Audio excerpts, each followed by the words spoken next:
Something is rotten in the state of Denmark. I think we're all familiar with the oft-quoted line from Shakespeare's Hamlet, set in Kronborg Castle in Denmark.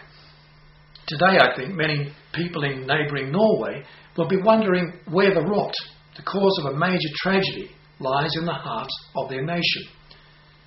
I've visited Norway many times over the years, and its capital.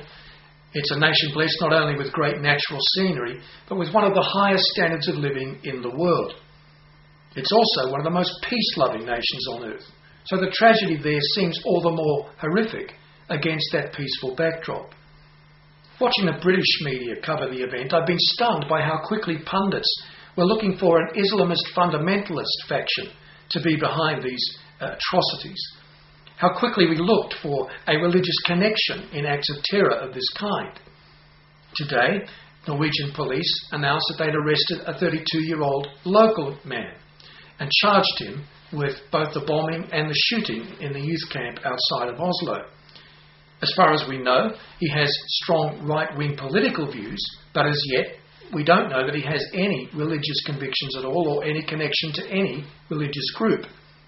In spite of that, though, many in the British media have continued to mention today that this young man had been trawling, quote, fundamentalist Christian websites.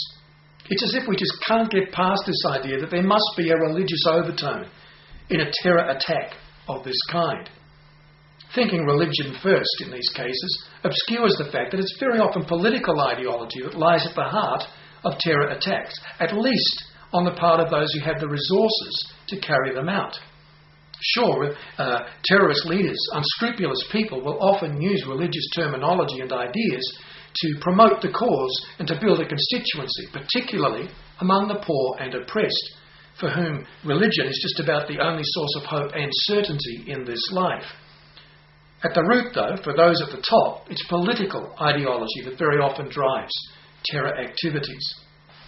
And I think that's true in this case. Facts are still emerging, it's still early days in the investigation, but it does seem that the young man who is allegedly responsible for the bombing set his device in an area surrounded by government buildings in preference to a major shopping precinct, which would have been much more highly populated. So the motivation here was perhaps not just to produce a mass killing, but to set in motion a series of events that made a point about political ideology. Certainly the choice of youth camp, which he then allegedly appeared at 2 hours after the bombing, is indicative of a political leaning. This was an event, a political event, sponsored for young people who came together to talk about political ideas. It was sponsored by Norway's ruling Labour Party. In fact, the Labour Prime Minister was due to appear at the event today, and he knew many of the young people who were impacted in the shooting.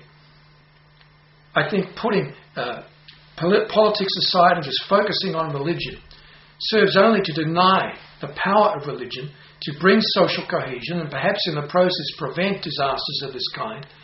And it denies the place, the very real place, religion has in promoting healing after a tragedy like this. Bye for now.